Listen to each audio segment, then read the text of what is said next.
Welcome to another episode of Final Answer. I'm your host, Brett Bergen. It is March. March is upon us. March Madness, greatest time of the year, bracketology.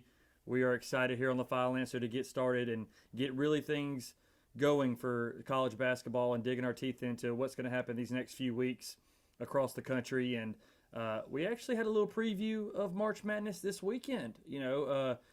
As you say, early March. Some bubbles maybe bursting early, but mainly in that top six. You had six teams in the top six, all six teams go on the road and lose. Gonzaga goes to St. Mary's. 10.5-point favorites, loses the game. You have number 2 Arizona go into Colorado. Over 10-point favorites, lose the game. I mean, that's incredible as it is, as the top 2 teams losing.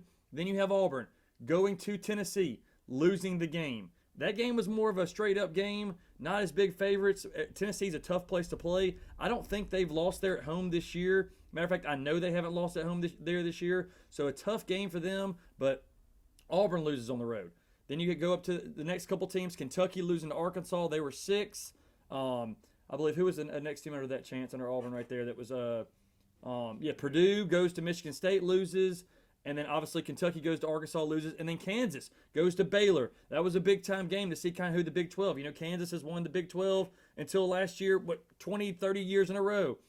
Baylor wins. Baylor wins again last night in a big game. We'll get to that later. But March Madness has begun. We are here. We are excited. The SEC probably has one of the best, years so far for the SEC of groups of teams that could make deep runs in March.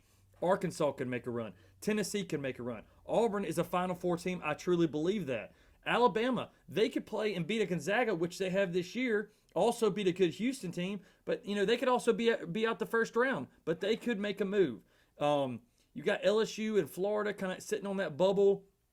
And South Carolina's kind of there too. Should be interesting to see how those play out towards the end of the SEC matchup. I know Florida goes to Vanderbilt. They have to win that game. And then they host Kentucky. If Florida can beat Kentucky at home on Saturday, I think they're in. No matter what they do in the tournament, you'd have wins against Auburn, Kentucky, and Florida State. Again, Florida State's not, but it was a top 25 game early in the year.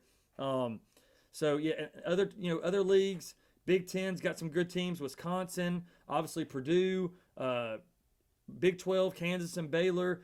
Gonzaga's obviously hanging around. I think, could this be the Zags' year?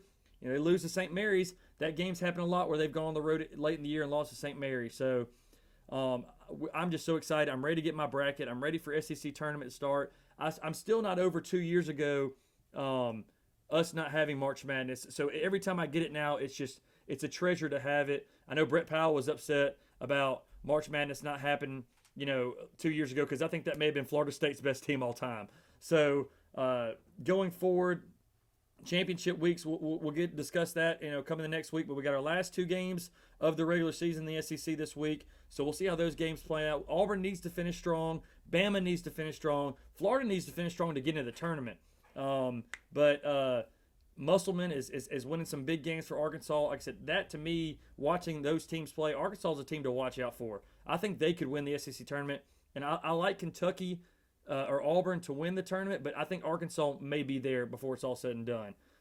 So that being said, this is a big week. You look at bracketology, Joe Leonardi, Florida's one of the first 4 out. It's a big week, and Mike White, I think, may be coaching for his job. I know he has had some great runs in the NCAA tournament, making the Elite Eight, should have making the Final Four before losing to South Carolina. I think his job's on line. He's got to show Gator Nation something, and I'm excited to see how the Gators play, especially at Kentucky at home on senior night. They got to have that win. So moving forward, I'm excited about the NFL drafts coming up. We're going to have an NFL draft special. We're going to give our mock drafts. A lot of teams with a lot of needs. I know we've covered the Bengals needing an offensive line, and we've covered some other teams. Obviously Tampa Bay having to replace Tom Brady. What will happen in Green Bay? Will the Packers be needing a quarterback? Some free agents still out there to go get at the quarterback position. Will Deshaun Watson be up for a free agent to join some team? Obviously Tua's got a new head coach. I can't wait to see how that goes. Waddle breaking all the rookie records. But draft needs are important. I see a lot of these guys in the mock drafts having Aiden Hutchinson as the number 1 pick out of Michigan. I was very, very impressed by him in the Ohio State game, then to turn around and play Georgia and have probably one of his worst games of the year. So, when you face the big dogs of the SEC, which I measure that by Alabama and Georgia's of right now and the LSU's as of a couple years ago, the Floridas, if you can hang with those guys in the interior, I think you got a good pro career ahead of you. He didn't do much against that Georgia offensive line. So seeing him at number one, surprising. I would look for in a quarterback. Kenny Pickett would be probably my number one guy off the board if a team needs a quarterback. If you don't need a quarterback, I think, you need to be looking at offensive line. I mean, the Giants, they've drafted a couple offensive linemen the last couple of years. I think they need to go get a skill guy. So a lot of these other guys, let me get the big board up there. Who's going to be drafting first? I know obviously the Jaguars are on the board for the third straight year. They won't be picking a quarterback. They got their future in Trevor Lawrence. Where will they go? You look at Joe Burrow, they get him Jamar Chase, changes the game for him. Do the Jaguars go get that big play receiver that now Tua has gotten with Waddle? Now Devontae with Jalen in Philadelphia. It seems like, especially for a young quarterback, they need a guy that says, hey, somebody's down there. Jamar Chase is down there. I'm just going to chunk it and let him make a play. A Kyle Pitts type player. I don't know if there's anybody like a Kyle Pitts in the draft, but the Jags, I think, need to address less the offensive line. I'd go get some veteran offensive guys in free agency, and I would focus on young guys of getting maybe a Jameson Williams. I'm ACL injuries not as big as they used to be. I think he'll be back full, strong, and healthy. And I think at some point he was averaging, they said, like 47 yards a catch on a touchdowns towards the end of the year. So that means at least on every one of his touchdowns, it was going for over 40 yards. Jags need a player like that, but the Giants need a player like that. Who we got after the Jags, Chance, on the big board? But yeah, a lot of early teams with big needs. That I keep focusing more on the Giants because they have 2 picks in the top 7. They have the 5th and the 7th pick. This is a year they can't screw this up. They've had a couple of years, like I think the Browns year, they had 2 picks. They got Denzel Ward and Baker Mayfield. Look what that's done. If you can get 2 really good picks in the first round, you may be setting yourself up for the next 5-10 years. So Jags at 1, Lions at 2. How long will they stick with Jared Goff? He's a good quarterback, led the Rams to the Super Bowl. But they got St. Brown on the outside. They got DeAndre Swift at running back. I believe Kerryon Johnson's still there, Chance, who played at Auburn. He was one of their high picks. So they have some skilled guys. I don't really – the Lions just need an it player, I think. But Swift could be that player, and I think St. Brown could be. So maybe defensive side of the ball, maybe they need to go get an Aiden Hutchinson or a defensive back that, I'm trying to think, it's Stingley Jr. That would be a good pick for them. In their division, they got a lot of good players on the outside that are coming against them. The last big names that they had were Megatron for offense, and when they took Ndamukong Suh at defense. Yeah, you're right. So those are their biggest picks. Yeah, I mean, and again, it's an offensive game. You need offensive players. Maybe they're saying Goff's not it. The Rams said that he wasn't it, and they went with Stafford. So maybe Goff time is up, and they go get a Kenny Pickett or Sam Howell from North Carolina. The Panthers, what are they going to do? They went and got Sam Darnold. They bring Cam Newton back. I think you have to go quarterback if you're the Panthers, or looking for somebody else in the trade market or a free agency market. The last one is the Jets. The Jets got Zach Wilson. You look back at all the games, even he was scrambling for his life. He was making plays. I think he's their guy. Go get you a big-time receiver. I would like, Olave from Ohio State. Could the Jets draft both those guys? You see now with these former college players getting together that know each other, more quarterback and wide receiver. But I think the big play wide receiver is changing the game for a lot of these teams. It starts with Tyreek Hill. It starts with Stephon Diggs. It starts with Devontae Adams. Cooper Kupp, obviously. But I would go get those players if I was these teams that had young quarterbacks. Trevor Lawrence, Zach Wilson. You see a lot of those guys. The Texans are in there. The only other team mixed up in that top 10 is the Texans and the Falcons. The Texans, they don't know what they're doing at quarterback. I think they'd go get a quarterback this draft with all the stuff that's happened with Watson. And the Falcons, they're sticking with Matt Ryan. I would maybe say defensive side of the ball. You got Kyle Pitts. You've lost Julio. Ridley should be back this year. So I think you have the weapons on offense. You either shore up your offensive line or go get somebody at middle linebacker or on defense somewhere. So the draft is going to be coming. We'll do our mock 10 mock 20 draft of what we think and how it goes. And I can't wait for draft night to see if our predictions kind of come true. So moving forward. Also, back to that, 2 topics that I saw over the weekend. If Washington goes after Rodgers for quarterback, okay, and if the Bills go after Gronk. Wow. Will Gronk stay? Without Brady. I don't think he will. And I don't know what his contract is, but Gronk is at this point picking his destination. He feels like a veteran basketball player that's on those 1-year contracts. It's like, I'm going to go play for the Warriors and try to win. I'm going to go try to play for, whoever the Lakers, if they were good at the time, or whoever. So you saw a lot of teams do that with the Heat when Miami was rolling. You saw the Ray Allens of the world starting to come in there, Juwan Howard, seeing if they could get a ring towards the end of their career, and most of them did. So that's not a bad thing to be like that. But moving forward, Major League Baseball, college baseball, we're excited about the baseball season starting, but it looks like it's just going to be college baseball. I know Major League is still trying to deal right now with everything, with meeting with the owners, deciding if they're going to, shorten the season, lengthen the season. I don't know what they're doing. Every time I look at it, it's something new. Expanding the playoffs to 12 teams. We're getting to the point of where everybody's going to get a trophy. Everybody's going to get in the playoffs. They've done this for basketball too. I think they realize that the playoffs is where they make their money. They sell out their tickets. So you got a long regular season of baseball. You watching the Orioles play. You're watching some of these teams out of market. There's nobody at the games. These owners are losing money. But when you watch the Braves and the Yankees and the Dodgers play playoff baseball, you can't get a seat. I mean, you look at LA during the game, during the regular season, there's seats available. You look at the playoffs, you're having to battle against guys like Magic Johnson and people like that to get tickets. And I know Magic's sitting in the box, but it was just a reference of who you're kind of going against. People are homers by nature. They want to go see the best games. They don't want to see when the Diamondbacks are in town playing the Dodgers. They want to see the Dodgers against the Yankees. They want to see the Dodgers and the Giants in the playoffs. Like, baseball fans are like that. They've always been. Baseball is a hard game to watch on TV, but it's a very fun game to attend, and it's about the numbers. You have more games than any sport for baseball. Basketball, you probably get 40 home games, but the Warriors can make that money easily in 40 home games. Football, you may only get 8 games. So you have to make all that money you're paying everybody and all the people in the stadium, you have to make that money in 8 games. Baseball, it's almost 80 games you get at home. But if 40 of those are half attended, then that's a tough sell to make. And their stadiums are not as big. You get 8 football games, but you have 100,000 people coming to those games. Where baseball, you may have, I saw a couple college games with 400 people there. So you wonder why college can't get a third assistant coach. Well, it's about the numbers. I still love that breakdown that LSU put out probably 3 or 4 years ago, where the football program made like $200 million. The basketball program made like $20 million. And everybody else outside of baseball lost money for the university in the millions between uniforms and flights and everything in between. We know, just like this show, it's about the dollar bills. And especially in college where you're having to fund so much stuff that it's pretty much losing money. Now the owners are saying, hey, if I'm playing Clayton Kershaw $30 million a year to pitch 30 times, he's pretty much getting $1 million every time he steps on the mound.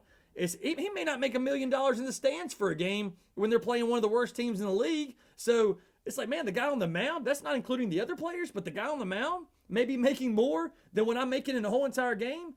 I can see where there's fight back, but I love baseball. I want baseball to happen. So you have to love baseball. To play baseball, to watch baseball, you have to love it. Bottom line is that baseball is for the people who love baseball. I think there's a lot of people out there. It's a world sport. It's the sport you grow up playing catch with your dad in the backyard. So I think there is a lot of fans out there who want to watch it. But I know it would affect a lot of the records. But I just think they should shorten up the season. I think you could get away with 100 games, 80 games, and not this long 162 season. It just seems like you shouldn't be starting baseball during March Madness and ending baseball in the middle of football season. Like, there's got to be some little work. I know they would have to define all the records, and records are meant to be broken and all these other kind of things like home runs and hits records. But it's almost I think we're at that point of saying, like, the games are too long, the seasons are too long. They've tried to shorten their innings and things like that, but I hate to say it, I could watch 2 baseball games in a row, but not everybody is like that. People want to be constantly entertained. This generation wants to be constantly entertained, and baseball is not going to do that. I'm teaching my kid right now. You could play left field, second base, and may not see a baseball the whole entire game. That's how baseball works. It's a failure sport. And so a lot of people don't like seeing failure. They want to see people up and down scoring 130 points a game or, 55, 49 football game. I think the best game this year in football, Chiefs versus the Bills. And what was the final score? 49-42, or in overtime, 56-49. That's what people want. They want the constant action now, and they want it as soon as possible. So baseball is just not going to give you that. But moving on to our last subject, it's college football. We always are going to round back up to college football. Obviously the news out of Auburn, Brian Harsin is staying. I think whoever mastermind getting him out of there should be absolutely ashamed of himself or herself or whoever. But I'm glad he's staying. I'm glad he's getting another year. I think he deserves another year. I can't wait to see how this team responds. Auburn's always been a program that if you knock them down, they get back up and they try to make a point. And I think this year you're going to see a lot of heart out of this Auburn football team, playing for their coach, playing for themselves. They do have to find a quarterback, which is very important. Hopefully the transfer from Texas A&M, he'll make a big impact. The Tigers will be back, but I expect a lot out of Auburn. Also, the big news, Caleb Williams transferring to USC, following his head coach. This is huge for all of Trojan Nation. They're back. You got Lincoln Riley. You got one of the best quarterbacks in the country. I don't care who you put at receiver. Superman is going to show his cape, and they are going to be back. Watch out. That's all I can say. Because I thought he was the biggest impact transfer of the year. He follows his head coach. I don't know where that leaves Venables in Oklahoma. They've always been able to recruit. I'm sure they got another 5-star. They had him and Rattler on the same team. So I'm sure they got another 5-star in the wing waiting. But it's a big hit to Oklahoma. But I think that football's better when USC's better. And USC is going to be back, and I'm excited about that.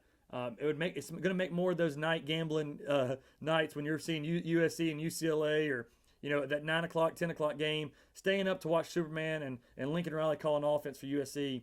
That's going to be awesome to see. Other big news would be just the coaching carousel and how it's all played out in the SEC. You have so many big names in the SEC. They're not afraid to speak their mind. Mike Leach at Mississippi State, Lane Kiffin at Ole Miss, Jimbo Fisher at Texas A&M. Obviously, you got Saban. So adding Napier, Josh Heupel, these other guys, they're going to fit their way in. But I've loved seeing this little banter between these coaches over the recruiting.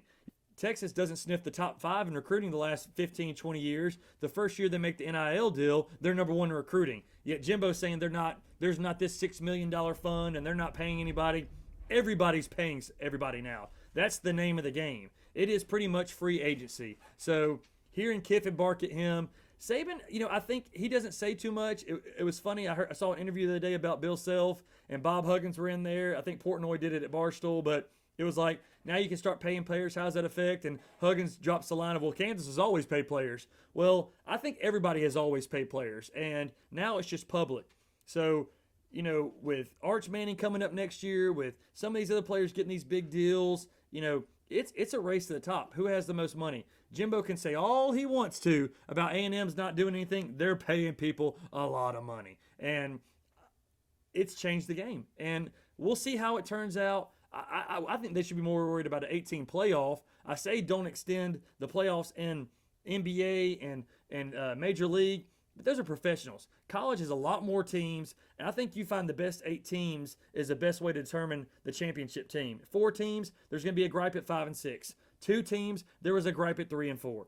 8 teams, I think you get almost 1 team a conference, but who knows? The SEC may get 3 teams in the Final Four if they go to 8 teams. So their biggest fear is always going to be an SEC final. Well, get used to it. That's what, the SEC is the best version of football. Baseball, basketball is getting back up there again. But, you can't run away from it. Run away from it. It's always going to show itself just like it did again this year with Georgia playing Alabama, LSU playing Alabama a couple of years ago. You give the SEC and you put them in any tournament, their 2 best teams are usually going to be in the top at the end. So, also wanted to obviously send our condolences over to Ukraine, all that's going on right now in the world. I wish there was a lot more love out there, and that's what we always try to preach here, and that this is about uniting people. I know sometimes bad things unite people, and you don't ever want it to be that way, but it seems like this has united a lot of the world to support them and understand what's going on is bad. We're not here in career politicians or anything like that, but there's a right from wrong, and we just wanted to give our shout out to the Ukrainian people, and our prayers and thoughts are with y'all. We love everybody, and we appreciate y'all's support. We're going to get some things going these next couple weeks.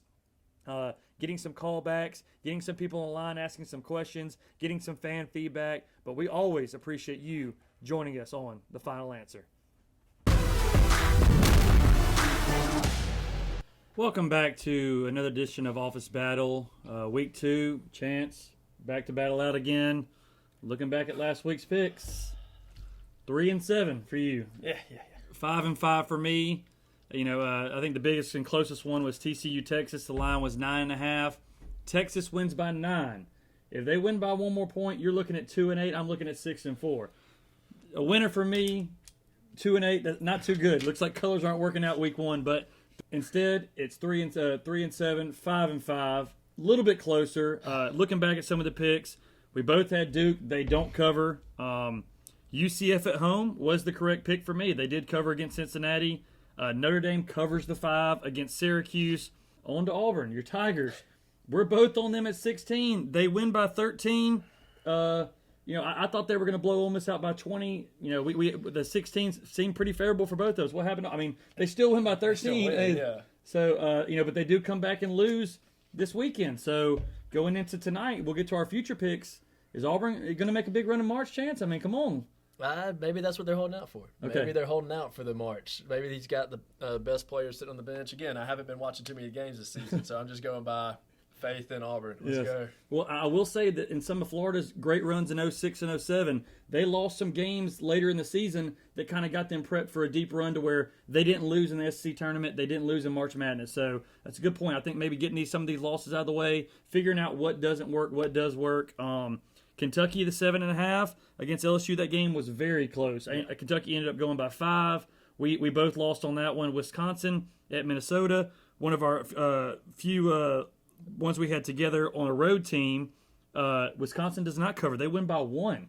Wisconsin's a good team. They won the Big Ten last night. To only win by 1 against Minnesota, that was a good pick by me and you. I mean, just another one of those that just college basketball on the road is a tough battle. Texas, we've discussed that pick. Providence, I told you to circle it. 1 point, I told you it was going to be a crazy game. Something was up. Triple overtime. And they do win in triple overtime by 7. Yeah. So they cover it for both of us. But I told you it was going to be a fishy game. Not many games going to triple overtime. No wonder that line was so close. That makes sense. Michigan battles back. We both had them losing their coach for the rest of the year. They responded. Not only did they respond this last week, they responded and beat Michigan State last night. So they looked like they're a team that is on the move, and then Howard will now come back when the regular season ends. Last game was South Carolina, Mississippi State. South Carolina, I told you it was going to be a tough place to play at home. They did win at home against Mississippi State. So, again, something you may not know, that by seeing South Carolina win some games at home, that you have to watch basketball to know they're a good team at home. So, All right, so off to last week's picks. We're 5-5, 3-7. And then we also had our just sweet spot pick that we had. Oh, yes. With our 2 parlays and the teaser. Yeah, so I guess Tuesday night we're brainstorming. Got to have something good to get. I'm sorry, Monday night.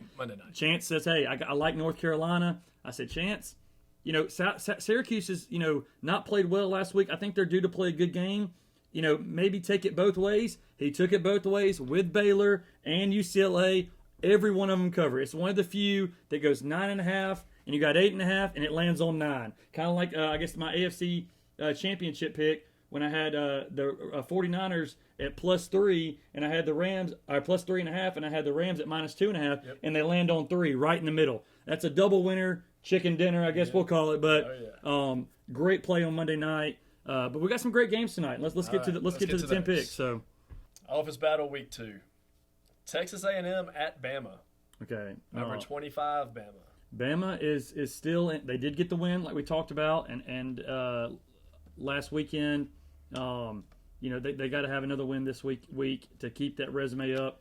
They're only one game better than Florida, who snuck out last night on Vanderbilt like a thief in the night.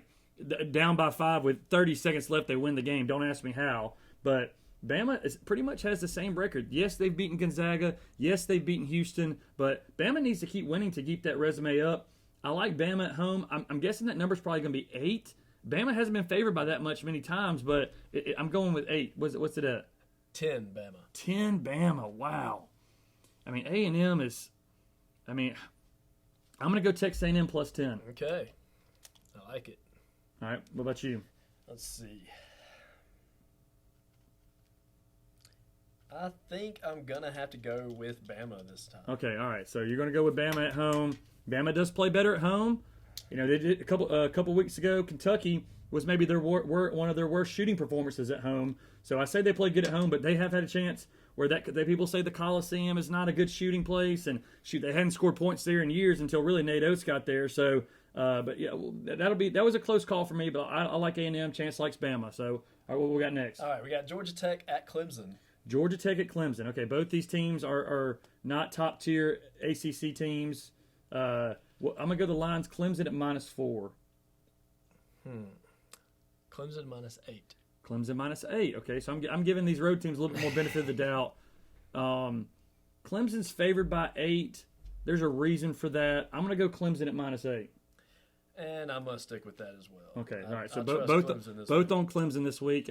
Go by the fact that they're a good football school now, Chance. I mean, you don't know. They've been good in basketball and made the tournaments a couple years, but I don't think it's the same team this year. So, all right. Next up, we got UConn at Creighton. UConn at Creighton.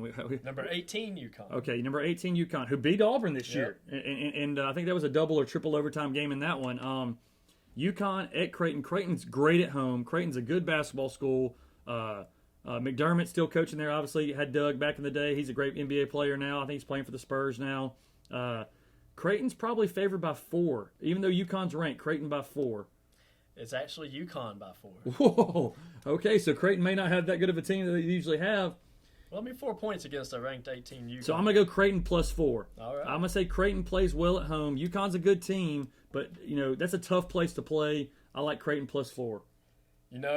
I could see Creighton being the destination for the Storm Chasers or something tonight. That could be a huge thing. So I'm going to go with Creighton as well. Oh, wow. Okay, so yeah, so that's one of those top 25 matchups that, hey, we had 6 teams fall on Saturday in the top 6. So Right. March has begun. We are in March Madness already, even before the tournament started. So I mean, you looked at that list of the top 10, and you just had loss, Yes. win, loss. I don't think you knew that, and I was like, Chance, check the top 25. You're like, oh my gosh, the first 6 teams lost. So It was a shock. I think everyone was on the road. Tough to play on the road in college basketball with college students.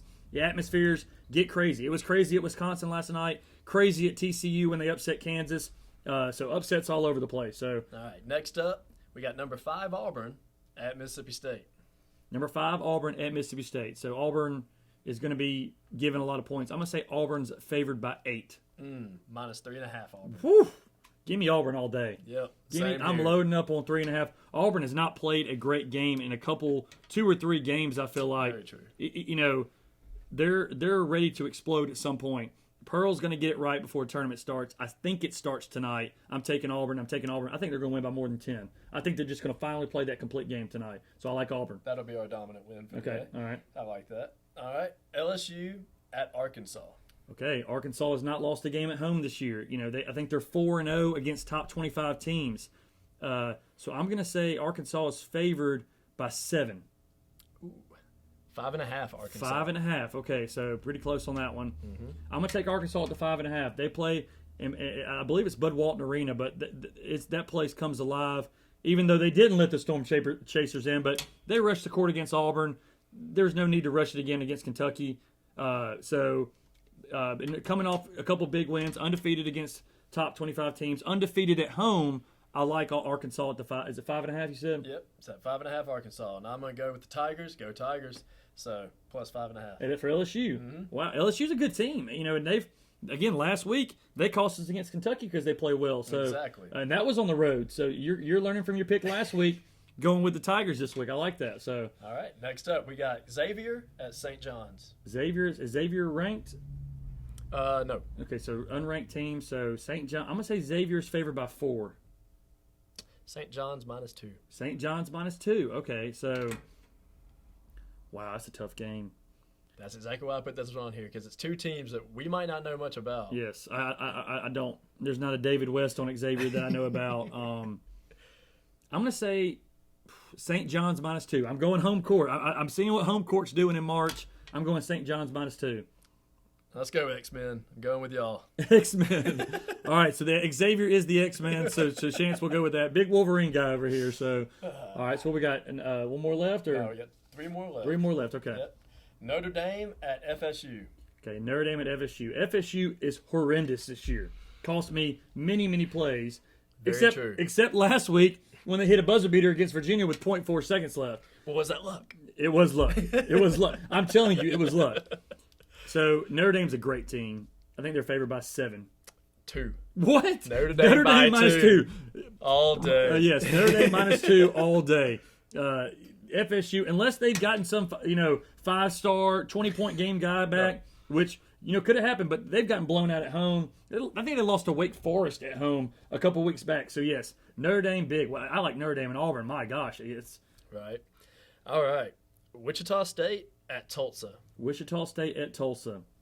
Don't know much about Tulsa. Wichita State's had good teams. I'm going to say Wichita State's favored by 4 on the road. -3, Wichita State. -3, okay. So I like Wichita State -3. All right. Shockers. They play well in March. It's March. I like Wichita State. So I'm going to go with Tulsa on the upset at home. All right, Chance going with the home team. All right, last one? All right, so no, it's the last 2. Last 2, okay. All right. Miami at Boston College. Miami at Boston College.